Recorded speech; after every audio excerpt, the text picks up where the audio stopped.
Olá pessoal, meu nome é Mirton, esse aqui é o meu irmão Everson, nós somos integrantes do grupo Faça Diferente e nesse vídeo aqui nós vamos dar continuidade àquela discussão sobre a reforma política.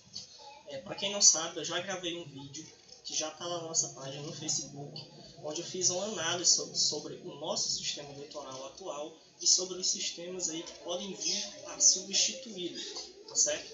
Então quem não assistiu, eu recomendo que vá lá e assista, porque esse vídeo ele é complementar a esse. Nesse vídeo aqui a gente vai falar sobre como está sendo a discussão efetivamente lá no Congresso e se alguma coisa vai ser mesmo ser aprovada, alguma modificação das regras eleitorais. Só para esclarecer, gente, também que existem duas propostas sendo votadas em paralelo. Tem uma proposta que já foi aprovada no Senado e que precisa da confirmação agora na Câmara, e se já foi aprovado, pronto, é só isso. Mas a principal ainda está sendo votada na Câmara, que ainda nem foi a plenário, e depois de ser aprovada na Câmara, ainda tem que ir para o Senado. Então, vocês prestem atenção que a gente vai falar aqui, são dois temas diferentes. Então, vamos lá. Bom, assim, para deixar claro, a reforma ela está sendo dividida em três paralelos, eu vou chamar de três instâncias, porque a primeira instância é as ideias do relator. O que o relator queria propor, que seria o primeiro texto dele, e depois eu vou falar das outras duas, que são as mudanças que ocorreram nas comissões e no plenário. Nas ideias do relator, ele queria um fundo eleitoral de 2 bilhões para as próximas eleições. Isso, para as próximas eleições, para financiar as próximas eleições. Ele permitia candidaturas simultâneas. Ao mesmo tempo que eu me candidatasse a um cargo legislativo estadual, eu poderia me candidatar ao cargo executivo do estado. Tipo, eu seria candidato a deputado estadual e ao mesmo tempo ao governo. Sendo eleito para um dos cargos, eu assumiria o cargo que eu fui eleito. Ele também proibia as coligações, ou seja, partido A, B e C seriam partido A, B e C, não seriam A, B, C juntos para eleger o maior número de deputados. Que esse é um grande problema do modelo atual, né? Isso, as coligações elas geram bastante distorções, na eleição. Ele também alterava o tempo dos mandatos executivos de 4 para 5 anos, impedindo uma reeleição. Ou seja, eu seria prefeito por 5 anos, depois eu me afastaria por 5 anos, 2 anos e meio, para poder concorrer ao novo cargo eletivo. E ele também queria o voto lista fechada, ou seja, eu votaria no partido, eu votaria no PT, no PCdoB, no PSDB, no PMDB, e da lista sairia os eleitos. Eu não votaria no candidato, eu votaria no partido. Isso, no outro vídeo eu já expliquei mais ou menos como funciona esse sistema, e é bom deixar claro aqui também assim, que nessa proposta do relator, ele propunha esse sistema de lista fechada como uma transição para nas próximas eleições presidenciais lá de 2022 a gente entrar em um outro sistema, que seria o distrital misto, que eu também expliquei no meu vídeo, Ou seja, a ideia inicial do relator era a gente sair do nosso sistema de votação de proporcional lista aberta, para que em 2018 a gente passasse para o sistema proporcional de lista fechada, e em 2022 voto distrital misto. Isso, mas essa primeira instância, ele nem chegou a levar a votação na comissão e ele mesmo apresentou um substitutivo do seu relatório. Que só lembrando assim, que ele vinha conseguindo um certo consenso, em relação a essa matéria, porém, depois que houve lá aquele escândalo da JBS, e aí o mundo político meio que entrou em parafuso, esse pouco consenso que ele estava conseguindo construir, em relação a essa transição, foi pro buraco, e aí ele teve que alterar, o próprio texto. Isso, como o próprio relator disse numa entrevista no Roda Viva, que ele vinha construindo esse consenso, mas após a Operação Lava Jato foi cada um por si, salve-se quem puder, e por isso ele teve que fazer esse substitutivo do seu relatório que ele prevê. Além dele prever o fundo de 0,5% da corrente líquida, ele também propõe que o sistema eleitoral não seja alterado para as eleições de 2018, e sim, a partir de 2022, já entra direto no distrital misto, sem esse período de transição entre o proporcional para o distrital misto.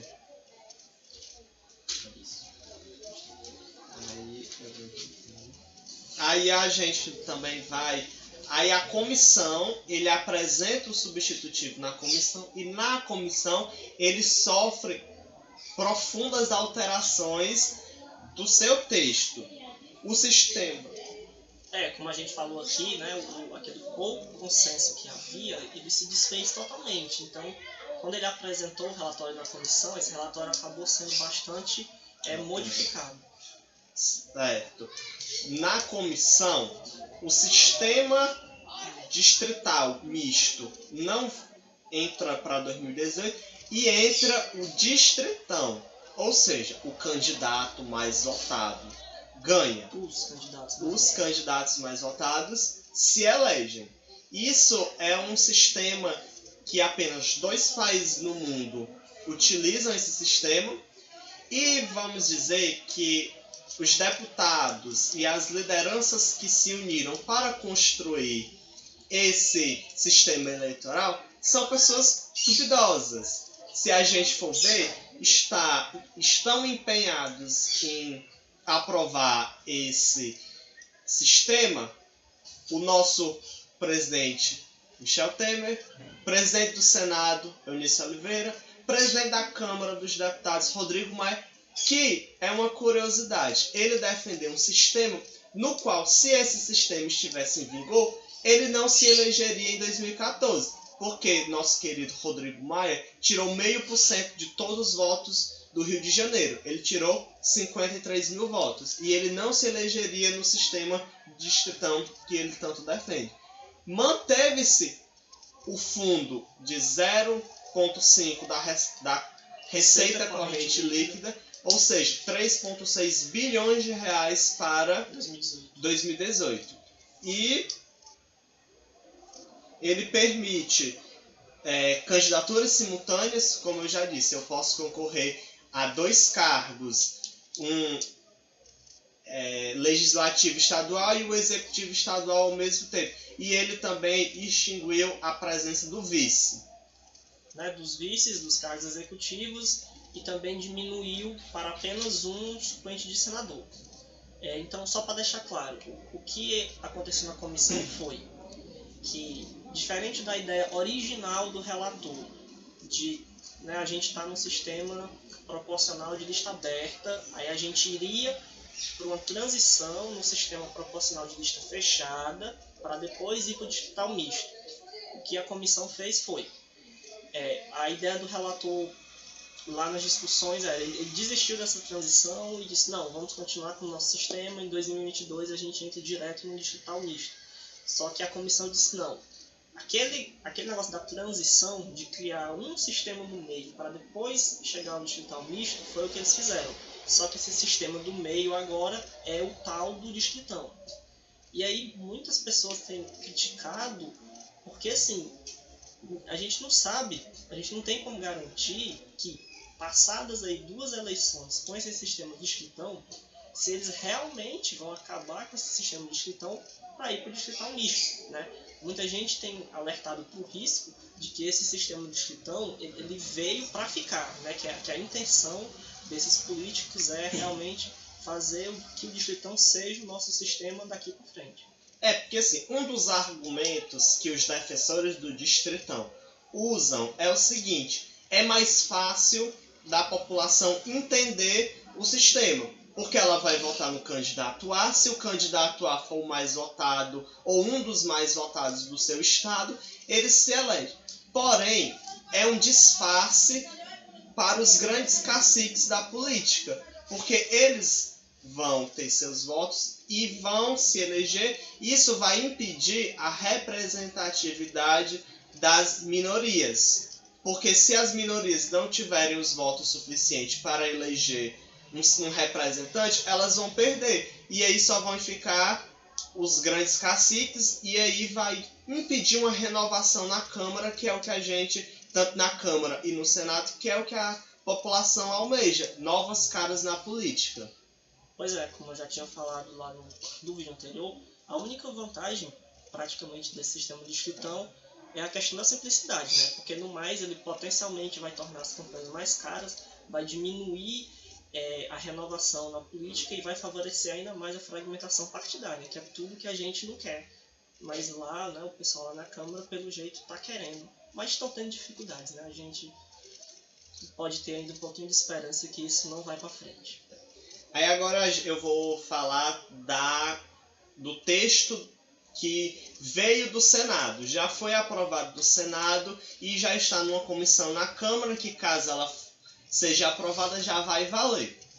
Ela proíbe o fim das coligações, que muitas pessoas acreditam que o fim da coligação fortalece o partido, porque o partido vai ter que sozinho conseguir uma maioria para governar, sem precisar fazer aliança com A, B, C, D, e depois essa aliança, depois de 1 ou 2 anos, se rompe e o país fica ingovernável, como foi o que a gente viu nos últimos anos. Ela também cria as federações, que a federação ela é diferente da coligação, porque a federação você tem que ter 2 partidos ideologicamente parecidos, que um complete o outro.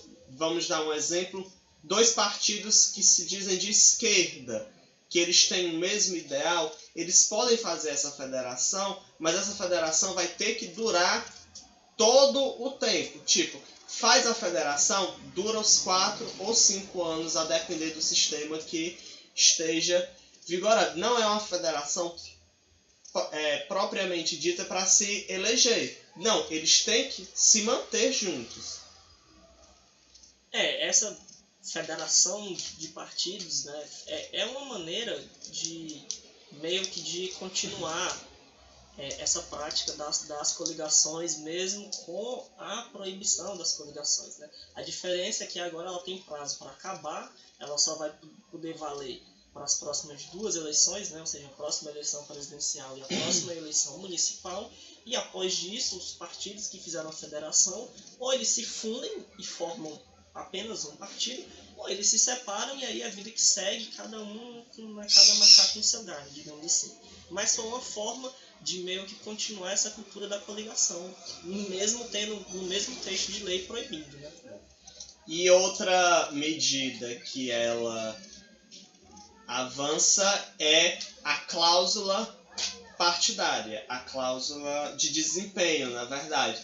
Ou cláusula de barreira, né? Isso, porque aí a Câmara Federal ela tem 32 partidos pequenos, que para esses partidos continuarem sendo partidos, eles vão ter que alcançar determinadas votações em alguns estados da federação para poder se manter. Se não tiver, esses partidos pequenos vai acabar. Isso fortalece os partidos grandes e talvez dê um incentivo para os partidos pequenos realmente funcionar como partido. Porque uma coisa é um partido pequeno que tem uma história no país, outra coisa é um partido pequeno de aluguel, que troca de deputado a cada janela. Um partido tem 10, depois tem 5, depois volta para 10. Isso é o chamado partido de aluguel. Que isso, com essa proposta, acaba os partidos de aluguéis e só ficam justamente os partidos, mesmo que pequenos, que tenham uma história, um projeto de nação. Essa ideia de criar cláusula de barreira é uma maneira, digamos assim, de penalizar essa fragmentação partidária louca aí que nós temos no país, né? Ou seja, para o partido conseguir eleger seus membros para o parlamento e tal, eles vão ter que conseguir, né, cumprir alguns critérios, né? Então, por exemplo, na proposta tem dizendo que se o partido, na soma total de votos, né, na eleição para deputados, não tirar até 1,5% dos votos nacionais, se eu não me engano é isso, esse partido ele não vai ter mais acesso ao fundo partidário e tempo de televisão e tal, entendeu? Então isso vai dificultar muito, né? Porque quando o partido perde aí os meios de propaganda dele, né, ele praticamente vai deixar de existir, né? Então, além dessa questão dos votos, uma porcentagem dos votos nacionais, também tem uma porcentagem dos votos em cada estado, e tem também a questão de se o partido conseguiu ou não eleger deputados estaduais e federais, enfim, é uma série de critérios. E quando os partidos que não conseguirem cumprir esses critérios, eles não vão mais ter acesso ao fundo partidário e a tempo de televisão pelo próximo ciclo eleitoral, digamos assim, né? Ou seja, vai enfraquecer muito esses partidos e a tendência realmente é que eles vão minguando e que só os partidos realmente relevantes vão conseguir continuar.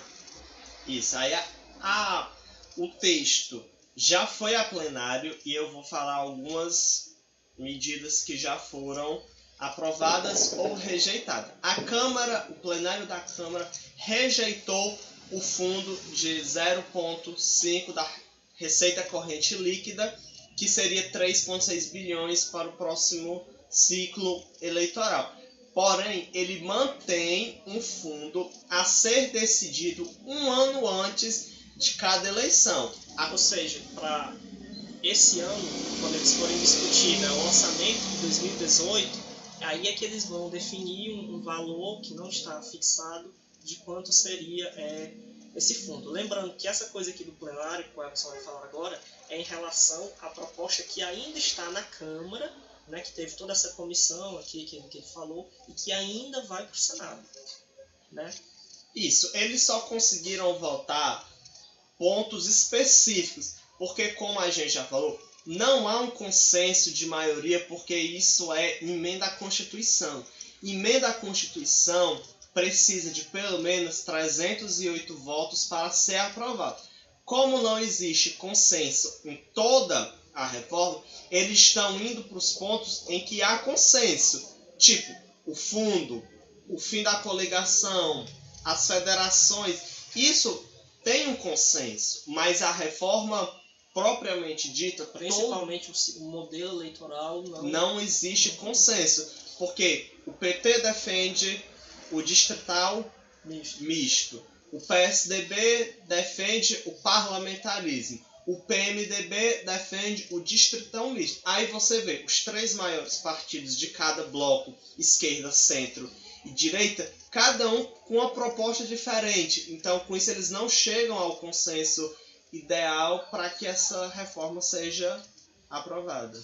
E lembrando também que provavelmente o PMDB ainda vai tentar enfiar nesse texto uma emenda para modificar a ideia do distritão, né, que a gente já falou aqui, eu também já expliquei no vídeo anterior, e criar o tal do distritão misto, que aí sim é um sistema que não existe em lugar nenhum do mundo, vai ser assim, uma bela de uma jabuticaba, sabe, só vai existir aqui, que é uma maneira de tentar enganar aí os partidos aí mais da ala de esquerda, que são totalmente contra o distritão, uma maneira de tentar fazer com que eles acreditem que esse distritão vá funcionar, esse distritão misto, né, que seria mais ou menos assim.